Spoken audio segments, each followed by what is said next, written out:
Audio Jungle.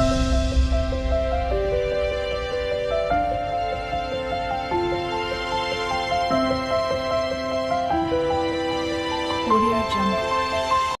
అందరికీ నమస్కారం. నా పేరు Niharika. Welcome to my Niharika's Telugu story world ఛానల్కి. ఈరోజు ఇంకొక మంచి స్టోరీతో వచ్చేసాను అనమాట. రాణి హారన్ అనమాట. దాన్ని పోలవరపు పుష్పవతి గారు రచించారు ఈనాడు పేపర్లో. చాలా బాగుంటుంది.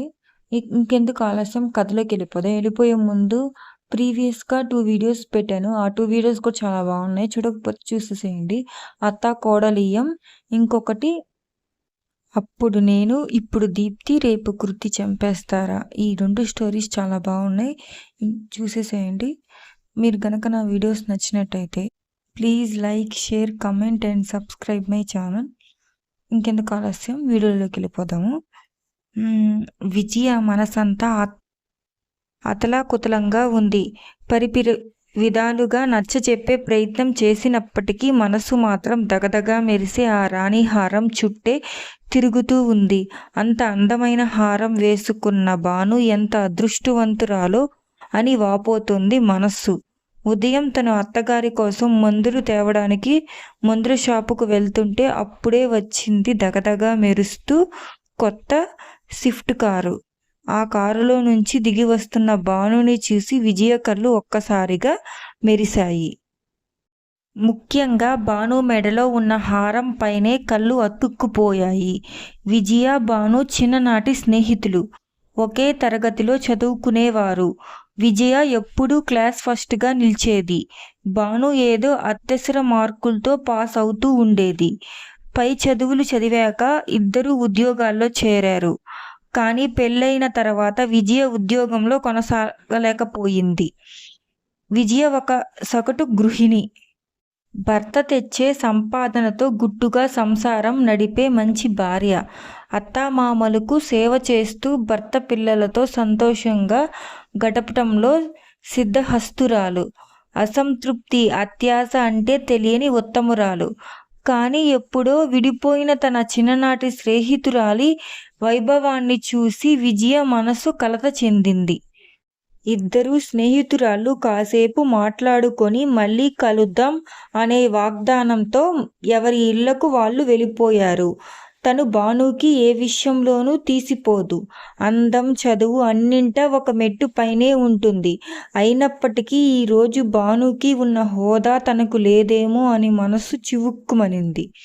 ఇంటికి తిరిగి వచ్చిన విజయ అత్తగారికి మందులు ఇచ్చి మామగారికి, పిల్లలకి భోజనం పెట్టి కాస్త ఖాళీ సమయం దొరకగానే నడుము వాల్చింది. మళ్ళీ భాను మెడలో ఉన్న రాణి హారం, అలాగే భాను దిగి వచ్చిన కారు కళ్ళ ముందు ప్రత్యక్షం అయ్యాయి. ఎప్పుడో తన పెళ్లి నాడు కన్నవారు చేయించిన చిన్న నెక్లెస్, అత్తగారు చేయించిన నల్లపూసల గొలుసు, ఒక మంగళసూత్రం, ఇవే తన ఆభరణాలుగా మిగిలిపోయాయి. ఆ తర్వాత ఎప్పుడు బంగారం వైపు చూసే అవకాశం కూడా తనకు రాలేదు. ఒకసారి కొత్తగా హారాల ఫ్యాషన్ వచ్చినప్పుడు తను కూడా హారం చేయించుకోవాలి అనుకుంది. భర్త సహకారంతో కొంత పైకం సమకూర్చింది. అంతలోనే ఇంటిలో అనుకోని ప్రమాదం జరిగింది. అత్తగారు మెట్ల మీద నుంచి జారి పడిపోయారు. వెన్నుముక దెబ్బతింది. ఆపరేషన్ చేయించాల్సి వచ్చింది. చాలా డబ్బు ఖర్చు అయిపోయింది. అంతే, ఆ దెబ్బకి హారం చేయించుకోవాలన్న ఆలోచన మరుగున పడిపోయింది. అలా హారం చేయించుకునే అవకాశం చేజారినందుకు విజయ ఎప్పుడూ బాధపడలేదు. ఎందుకంటే అత్తగారంటే విజయకి పంచప్రాణాలు. కన్న తల్లిని కూడా మరిపించేటంత గొప్పవారు విజయ అత్తగారు. పెళ్ళైన కొత్తలో భయంగా తెల్లవారుజామునే లేచి స్నానం చేసి వంటగది వైపు వెళ్తూ ఉంటే అత్తగారు పిలిచి, "నువ్వు మీ అమ్మ వాళ్ళ ఇంట్లో కూడా ఇలానే లేస్తావా?" అని అడిగారు. "లేదండి, అక్కడైతే అమ్మ అన్నీ చేసుకుంటుంది. నేను 5కి లేచి యోగా చేసుకుంటాను" అని చెప్పింది విజయ. "మరి ఇక్కడ ఎందుకు ఇంత చీకట్లో లేచావు? అక్కడ అమ్మ వాళ్ళింట్లో ఎలా ఉన్నావో ఇక్కడ కూడా నువ్వు అలాగే ఉండొచ్చు. ఇది నీ ఇల్లు. నువ్వు ఈ ఇంటి మహారాణివి అని అత్తగారు ప్రేమగా దగ్గరకు తీసుకుని అంటుంటే విని విజయకి ప్రాణం లేచి వచ్చినట్టు అయ్యింది. ఎందుకంటే పెళ్లి కుదిరినప్పటి నుంచి అందరూ ఇలా ఉండకు, అలా ఉండకు, అత్తగారింట్లో ఇలా ఉంటే పనికిరాదు అని చెప్పిన వాళ్ళే. దాంతో పెళ్లి అవుతుందన్న ఆనందంతో పాటే ఒక రకమైన భయం కూడా ఏర్పడింది. అత్తగారు తన ప్రేమతో ఆ భయాన్ని పోగొట్టేశారు. అప్పటి నుంచి విజయ ఆమె అత్తగారు సొంత తల్లి కూతుర్లా ఉండేవారు. విజయ పెళ్ళైన తర్వాత కూడా ఉద్యోగంలో కొనసాగాలని అనుకుంది. అత్తగారు కూడా సరే అన్నారు. కానీ వెంటనే గర్భం దాల్చడంతో ఉద్యోగం చేసే ఉద్దేశం విరమించుకుంది. రిస్క్ ప్రెగ్నెన్సీ అని డాక్టర్ చెప్పినప్పుడు అత్తగారు కాలు కింద పెట్టనివ్వకుండా కంటికి రెప్పలా చూసుకున్నారు. అలా ఇటు కన్నవారు అటు అత్తింటి వారి ప్రేమల నడుమ విజయ 2 పిల్లలు తల్లి అయ్యింది. పిల్లలు కాస్త పెద్దయ్యాక ఇక పిల్లల సంగతి నేను చూసుకుంటాను, నువ్వు కోరుకున్న ఉద్యోగానికి వెళ్ళొచ్చు అన్నారు అత్తగారు. ఆ మాటలు విని విజయకి అంబారి ఎక్కినంత పనయింది. వెంటనే ఉద్యోగాల వేటలో పడి భర్త కూడా అందులో విజయకి సహకరిస్తున్నాడు. అంతలోనే అనుకోని ప్రమాదం జరిగింది. అత్తగారు మంచాన పడ్డారు. అలా అత్తగారిని మంచం మీద వదిలేసి చిన్న పిల్లలను గాలికి వదిలేసి తను ఉద్యోగం చేసి వెలగబెట్టేది ఏముంది అనుకుంది విజయ.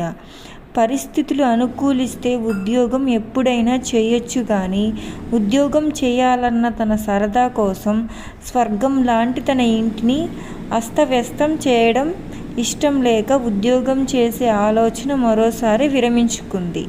అయినా విజయ్ ఎప్పుడూ బాధపడలేదు. మంచం మీద ఉన్న అత్తగారిని కన్న తల్లిలా చూసుకుంటుంది. అత్తగారు కూడా తనకి అంతే ప్రేమ పంచిపెట్టారు. మరి పిల్లల బాగోగులు చూసుకుంటూ మామగారి ప్రేమాభిమానాలు పొందుతూ భర్తని అన్ని విధాలా సంతోషపెడుతూ ఎంతో సంతోషంగా గడిపేసింది ఇప్పటి వరకు. కానీ బంగారానికి ఉన్న ఆకర్షణే వేరు. మహామహులే ఆ ఆకర్షణ నుంచి బయటపడలేరు. అందుకేనేమో ఈరోజు భాను మెడలో హారం చూసి విజయ మనసు కలత చెందింది. ఆ క్షణం నేను జీవితంలో అనుకున్నది ఏదీ పొందలేకపోయాను అనే ఒక శూన్యత భావ విజయం మనసులో ఆవిర్భవించింది. ఎందుకో అది తన చేతకానితనమో అనుకుంది. అలా అనుకున్నది మొదలు చిరాకు పడడం ప్రారంభించింది. చిరాకు ఎవరి మీద తెలియక ఇంటిలో గిన్నెలపైన చూపించడం మొదలుపెట్టింది. ఎప్పుడూ లేనిది వంటగది నుంచి గిన్నెల శబ్దం రావడం, అలాగే తరచూ వాళ్ళు వీళ్ళు కొనుక్కునే బంగారాలు ఆస్తుల గురించి వర్ణించడంతో విజయ భర్త ప్రకాష్కి విజయ చిరాకు కారణం అర్థమైంది. విజయ ఒకప్పుడు హారం కొనుక్కోవడానికి ప్రయత్నించిన విషయం గుర్తుకు వచ్చింది. మనస్సులో ఎంతో బాధపడ్డాడు. నిజమే కదా, పెళ్ళయింది. మొదలు తను విజయ నుంచి ఎన్నో సహాయ సహకారాలు పొందాడు. కానీ తిరిగి తన కోసం ఏమీ చేయలేకపోయాడు.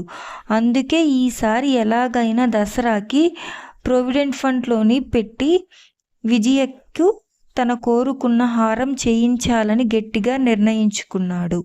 అలా జరిగిన కొద్ది రోజులకే భాను విజయ ఇంటికి వచ్చింది. ఆ రోజు సెలవు దినం కావడంతో విజయ భర్త పిల్లలు అందరూ ఇంట్లోనే ఉన్నారు.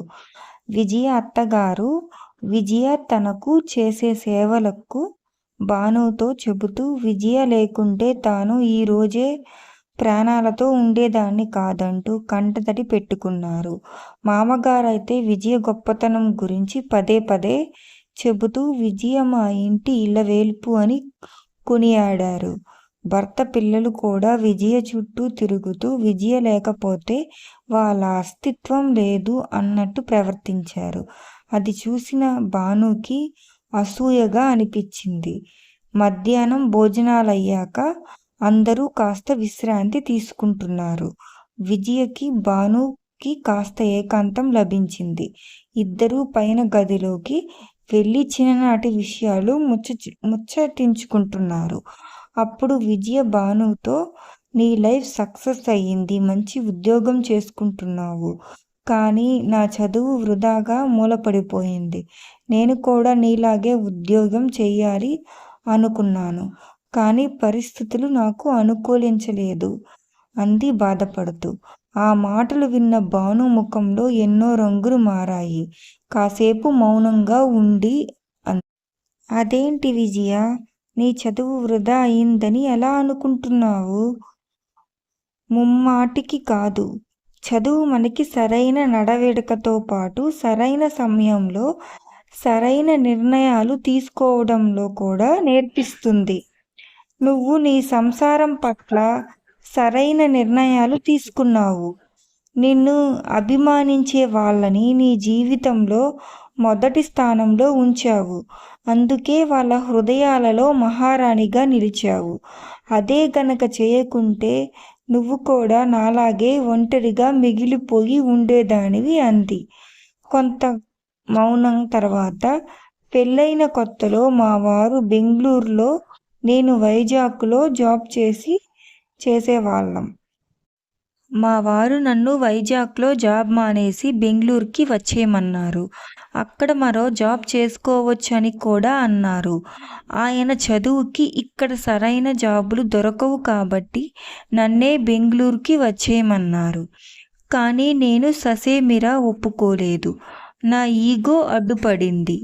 నా జాబ్ సీనియారిటీ పోతుందని బెంగళూరుకి రానని చెప్పేశాను.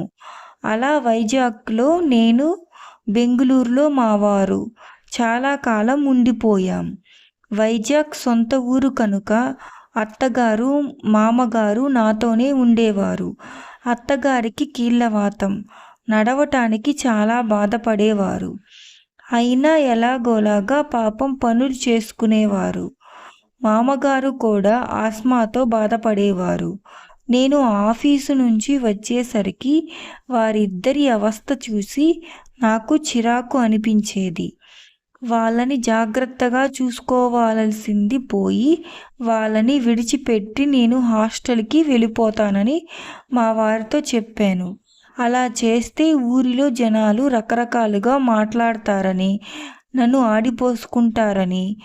పాపం మా వారే ఓ మెట్టు దిగి తనే బెంగళూరు నుంచి వైజాగ్ వచ్చేసి తను చేసే ఉద్యోగం కంటే తక్కువ స్థాయిలో ఉద్యోగంలో చేరారు. అత్తగారిని, మామగారిని చూసుకోవడానికి పని వాళ్ళను పెట్టాం. మా వారు కూడా వాళ్ళ అమ్మానాన్నల పట్ల చాలా జాగ్రత్త వహించేవారు. కానీ ఎందుకో వాళ్ళని నా వాళ్ళు అనుకుని ఎప్పుడూ సేవ చేయలేకపోయాను. నా ప్రవర్తనకు మా వారి మనసు తీవ్రంగా గాయపడినప్పటికీ నన్ను ఏమీ అనలేదు. కానీ మా ఇద్దరి మధ్య ఒక రకమైన దూరం ఏర్పడింది. ఆ విషయం అర్థమైనా ఆ దూరాన్ని తగ్గించే ప్రయత్నం చేయలేదు నేను. మా ఇద్దరి మధ్య సమన్వయ లోపం వల్ల మా బాబుని చిన్నప్పుడే హాస్టల్లో పెట్టేశాం. మోడుబారిన కొడుకు జీవితాన్ని చూసి లోలోనే కుమిలిపోతూ మౌనంగా రోదిస్తూ అత్తగారు, మామగారు ఏడాదిలోపే కాలం చేశారు. దానితో మా వారికి నా మీద ఉన్న ఆ కాస్తంత ప్రేమ కూడా లేకుండా పోయింది. బతికుండా వాళ్ళ అమ్మానాన్నలను నేను చూసుకోలేదన్న బాధ ఆయనలో ఎప్పటికీ మిగిలిపోయింది. మా మధ్యన దూరం పూడ్చుకోలేనంతగా పెరిగిపోయింది. చిన్నప్పటి నుంచి బోర్డింగ్ స్కూల్లో చదవడం వల్లనో ఏమో గాని బాబు మమ్మల్ని అభిమానించే అమ్మా నాన్నల్లా చూడలేకపోయాడు. ఇంటిలో ఉన్నంతసేపు తన గదికే పరిమితం అయిపోతాడు. అలా ఒక ఇంటిలో ఉంటున్నాం మేం ముగ్గురం, ఎవరికి వారుగా మిగిలిపోయాం. రాజేష్, అదే మా వారు, నేను అనుకున్న దానికి అడ్డు చెప్పరు. అలాగే తన జీవితంలో నన్ను తొంగి చూడనివ్వరు. ఎవరి లైఫ్ వాళ్ళది. బయటి ప్రపంచానికి ఏదో సుఖ సంతోషాలతో వైభవాలతో ఉన్నట్టు కనిపిస్తున్న మేము ఒక శూన్యంలో బతికేస్తున్నాం. పెద్ద ఇల్లు ఉంది. అందరికీ వేరువేరుగా గదులు ఉన్నాయి. ఒక్కరికి 2 కార్లు ఉన్నాయి. కానీ అందరం ఒకటిగా లేము. నాకు ఇప్పుడు అనిపిస్తుంది ఇవన్నీ లేకపోయినా ఒకరి మనసులో ఇంకొకరం ఉంటే బావుంటుంది అని. కానీ ఏం లాభం, చేతులు కాలాక ఆకులు పట్టుకున్నట్టు అయ్యింది నా బతుకు. నిన్ను అంతలా ఆకర్షించిన ఈ హారం వేసుకుని అద్దంలో నాకు నేనే చూసుకోవాలి తప్ప నన్ను చూసి మురిసిపోయేవాళ్ళు లేరు. కానీ ఆ చంద్రబింబం లాంటి నీ ముఖాన్ని చూసి నిన్ను గుండెల్లో దాచుకోవటానికి మీ ఆయన అనుక్షణం నీ చెంతనే ఉన్నారు. ఇప్పుడు చెప్పు విజయ, నేను సంపాదించినది గొప్పదా, నువ్వు సంపాదించినది గొప్పదా? నీ చదువు పనికి వచ్చిందా, నా చదువు పనికి వచ్చిందా? నీది కదా అసలైన సంపాదన. మరి ఏమీ చేతగాని దానిని అంటూ బాధపడతావేంటి అంటూ భాను దిగులుగా తన సుదీర్ఘమైన మాటలు పూర్తి చేసింది. భాను మాటలు విన్న విజయకి కనువిప్పు కలిగింది. మనసు దిగులు పడింది. పశ్చాత్తాపంతో ఆలోచించింది. అత్తగారికి యాక్సిడెంట్ అయినప్పుడు ఆమె ఎక్కువ రోజులు బతకదని అందరూ అన్నారు. కానీ తను అనుక్షణం ఆమె పక్కనే ఉంటూ మానసిక ఆలంబన ఇస్తూ 8 ఏళ్లు కాపాడుకోగలిగింది. ఇప్పుడు అత్తగారు కాస్త మామూలు మనిషి అవుతున్నారు. చిన్న చిన్న అడుగులు వేసి నడుస్తున్నారు. ఇదంతా తన సంపాదన కాదా? ఇప్పుడు విజయ మనసు చాలా తేలిక పడింది. తను జీవితంలో ఎంతో సంతోషంగా ఉన్నట్టు తెలుసుకుంది. ఇక ముందు కూడా తన కుటుంబంతో ఇలానే సంతోషంగా గడుపుతానని నిర్ణయించుకుంది. మనస్ఫూర్తిగా రాణి హారానికి గుడ్ బై చెప్పింది. ఇదండి స్టోరీ. మీకు గనక నా వీడియో నచ్చినట్టయితే please like, share, comment and subscribe my channel.